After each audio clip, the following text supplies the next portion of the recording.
Good morning, सुप्रभात, वंदे मातरम विद्यार्थी मित्रों। मैं आनंद सर अपने YouTube channel make account easy with Anand sir में आपका हार्दिक स्वागत करता हूं। दोस्तों, अकाउंट पार्ट 1 हम पूरा कर चुके हैं और अकाउंट पार्ट 2 में सबसे महत्वपूर्ण चैप्टर घिसाई के हिसाब, इसको हम पूरा कर चुके हैं। अकाउंट पार्ट 2 में 2 महत्वपूर्ण चैप्टर है, घिसाई के हिसाब और वार्षिक हिसाब।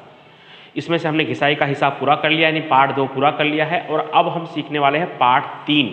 और हमारे पार्ट 3 का नाम है प्रावधान और अनामत। क्या नाम है? प्रावधान और अनामत। ये पूरा चैप्टर, ये पूरा पाठ थियरी बेस्ड चैप्टर है, यानी इस पूरे पाठ में आपको सिर्फ थियरी पढ़ना है। इस पाठ में कोई प्रश्न या सवाल नहीं है, सिर्फ थियरी का चैप्टर है। तो पहले भी एक चैप्टर जीएसटी का चैप्टर था, वस्तु सेवा कर, जीएसटी, गुड्स सर्विस टैक्स। उसके बारे में हमारे स्कूल में इंटर्नशिप के लिए आई हुई टीचर अंजू मौर्य टीचर ने उसको आपको एक वीडियो के माध्यम से समझाया था। उसी तरह से ये पार्ट थियरी बेस्ड चैप्टर है, थियरी से संबंधित है। तो इस पाठ को हमारे स्कूल में आई इंटर्नशिप के लिए दूसरी एक टीचर है माधुरी यादव टीचर। तो माधुरी यादव टीचर ने इसके ऊपर एक वीडियो बनाया है, वो वीडियो मैं आपके साथ शेयर कर रहा हूँ। इस वीडियो में बताए गए सभी टॉपिक को आप ध्यान से सुने और सुनने के बाद जितने भी टॉपिक है उसको आप लिखें। हो सकेगा तो उन सभी टॉपिक का पीडीएफ भी मैं आपको ग्रुप में भेजने की कोशिश करूंगा। तो आप इस वीडियो को देखें और वीडियो अच्छा लगे आपको तो वीडियो को लाइक करें, कमेंट करें और शेयर करें। Thank you so much. Good morning विद्यार्थी मित्रों। श्री महावीर विद्या मंदिर ट्रस्ट बीएड कॉलेज पांडेसरा सूरत, पाठ 3 प्रावधान और अनामत। आज इसके बारे में हम अभ्यास करने वाले हैं। चलिए सबसे पहले हम प्रस्तावना से शुरू करते हैं। धंधा की पेढ़ी का अस्तित्व टिकाए रखने के लिए पेढ़ी की आर्थिक स्थिति मजबूत होनी अत्यंत आवश्यक है। कहने का तात्पर्य है कि अगर हमें धंधे का अस्तित्व टिकाना हो तो उसके लिए सबसे पहले हमारी आर्थिक स्थिति मजबूत होनी जरूरी है। इसके लिए प्रतिवर्ष लाभ में से कुछ रकम अलग बांटकर अनामत खाते ले जाई जाती है, जिससे भविष्य में पेढ़ी विपरीत संयोगों के सामने टिक सके और विकास कर सके। तो इसके लिए हमें हर साल अपने लाभ में से कुछ रकम सेव करके अनामत खाते ले जाना चाहिए, जिससे भविष्य में अगर हमारे धंधे में कोई आकस्मिक घटना हुआ, दुर्घटना हुआ, उसका सामना कर सके और हम टिक सके और विकास कर सके। इस उद्देश्य से रकम सेव करना चाहिए।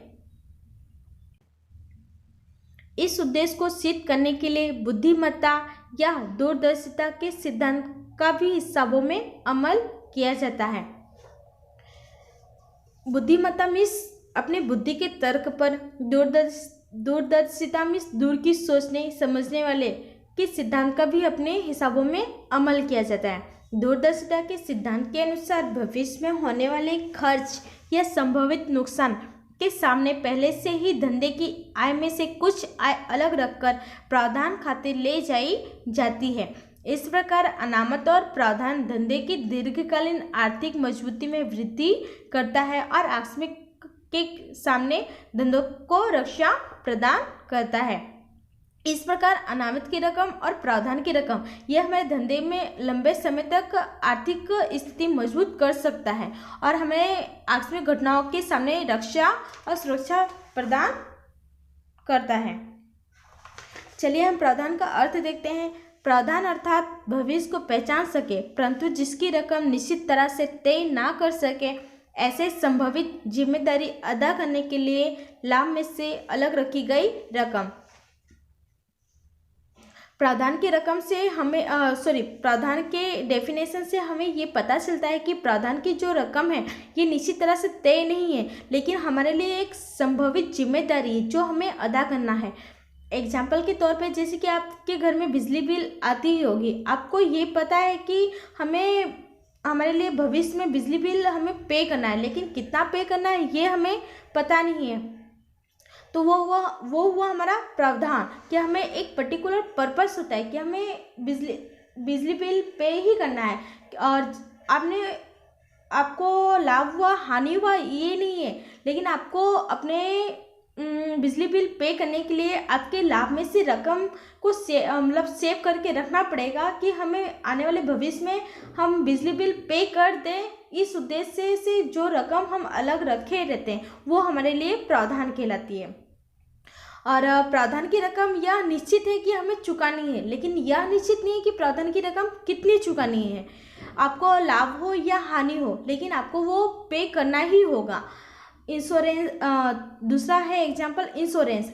आपको इंश्योरेंस भी मीन्स प्रावधान एक प्रकार का एक्सपेंसिव हो जो आपको खर्च करना है, चाहे आपको धंधे में लाभ हो या हानि, उससे कुछ लेना देना नहीं है, लेकिन आपको वो चीज़ पे करना ही है। एक पर्टिकुलर पर्पस है कि हमें इस चीज़ के पीछे ही पे करना है। और एग्जाम्पल के तौर पे जैसे कि आपने 1000 रुपये लिए मम्मी से कि हमें शॉपिंग करना है, तो आपका पर्पस हुआ एक पर्टिकुलर पर्पस है कि हमें वो 1000 रुपये को शॉपिंग के दरमियान ही खर्च करना है। चलिए हम प्रावधान के लक्षण देखते हैं। प्रावधान या लाभ या आय में से निश्चित उद्देश्य के लिए रखी गई रकम है। प्रावधान या जिसकी रकम निश्चित तरह से तय ना कर सके ऐसे संभावित खर्च, नुकसान या दायित्व अदा करने के लिए लाभ में से अलग रखी गई रकम है। तीसरा, प्रावधान या लाभ हानि खाते में से निकाली जाती है। चलिए हम प्रावधान का महत्व देखते हैं। प्रावधान संबंधित वर्ष के संभावित खर्च, नुकसान और जिम्मेदारी के लिए उपस्थित किया जाता है। यह रकम उपज में से ही निकाली जाती है और लाभ हानि जाना जाता है। दूसरा, वर्ष के दौरान होने वाले व्यवहार के असर धंधे के भविष्य के आर्थिक दिखावे पर पड़े, इसके लिए प्रावधान जरूरी है। तीसरा, भविष्य में निश्चित जिम्मेदारी को अमुक वर्षों के दौरान पर प्रावधान कर के समान भाग में बांट सकते हैं। चौथा, प्रावधान कर के पेड़ की सातत्य का अनुमान कर और बुद्धिमत्ता या दूरदर्शिता के सिद्धांत का पालन कर सकते हैं। पांचवा, भविष्य में संपत्ति के मूल्य में होने वाली कमी के लिए प्रावधान न किया जाए तो भविष्य में धंधे की पूंजी की कमी हो जाने का जोखिम उपस्थित होता है, जो प्रावधान के द्वारा रोका जा सकता है। फिर चलिए हम अब अनामत के बारे में पढ़ते हैं। प्रावधान, आई होप कि आपको प्रावधान समझ में आया होगा। अनामत का अर्थ भविष्य में धंधे की मजबूती बढ़ाने या आकस्मिक नुकसान या जिम्मेदारी का सामना करने के लिए लाभ में से रखी गई रकम को अनामत कहते हैं। अनामत के डेफिनेशन से हमें ये पता चलता है कि अगर हमें भविष्य में कोई आकस्मिक जिम्मेदारी हुई या फिर हमें धंधा की आर्थिक को मजबूती बढ़ाने के लिए हमें अपने लाभ में से जो रकम रखी गई है वो अनामत कहलाती है। एग्जाम्पल के तौर पे जैसे आपकी इनकम 10,000 है, 10,000 में से आपने 8,000 खर्च कर दिए और 2,000 रुपये आपने सेविंग करके रखे हैं कि अगर भविष्य में कोई आकस्मिक घटना हुआ या दुर्घटना हुआ तो उसके पीछे खर्च कर सके। एग्जाम्पल के तौर पे आप जैसे जा रहे हो, आप रास्ते क्रॉस कर रहे हो और अचानक से सडनली आपका एक्सीडेंट हो जाता है, तो आपको ये पता नहीं रहता कि हम घर से बाहर निकलेंगे तो हमारा एक्सीडेंट हो जाएगा, ये पता नहीं रहता। लेकिन आपने जो 10,000 में से 2,000 रुपये सेव करके रखे हैं तो वो आप अपने एक्सीडेंट के समय यूज कर सकते हो। लेकिन हमें उसकी रकम लाभ में से ही रखी जाती है, लेकिन हमें ये नहीं पता होता कि हमें किसके पीछे खर्च करना है। ये दोनों प्रावधान की रकम और अनामत की रकम दोनों लाभ में से ही रखी जाती है, लेकिन जो होता है प्रावधान की जो रकम है वो पर्टिकुलर पर्पस है कि हमें उसके पीछे ही पे करना है, जबकि अनामत में ऐसा कुछ नहीं है। अनामत की रकम कोई निश्चित उद्देश्य नहीं है कि हमें इसके पीछे ही खर्च करना है, वो आपके लिए एक सेविंग है कि अगर भविष्य में कुछ आकस्मिक घटना हो, जैसे घर में आग लग गई, तो उसके सामने हम टिक सके या अपने आप को मजबूती प्रदान कर सके, इस हिसाब से अनामत की रकम रखी जाती है। अनामत या लाभ हानि का एकत्रित हुआ लाभ का वितरण है। अनामत लाभ हानि वितरण खाते में से उपस्थित किया जाता है, जैसे कि समान अनामत, कारीगर अकस्मात मुआवजा फंड, डिबेंचर वापसी, पूंजी वापसी अनामत वगैरह।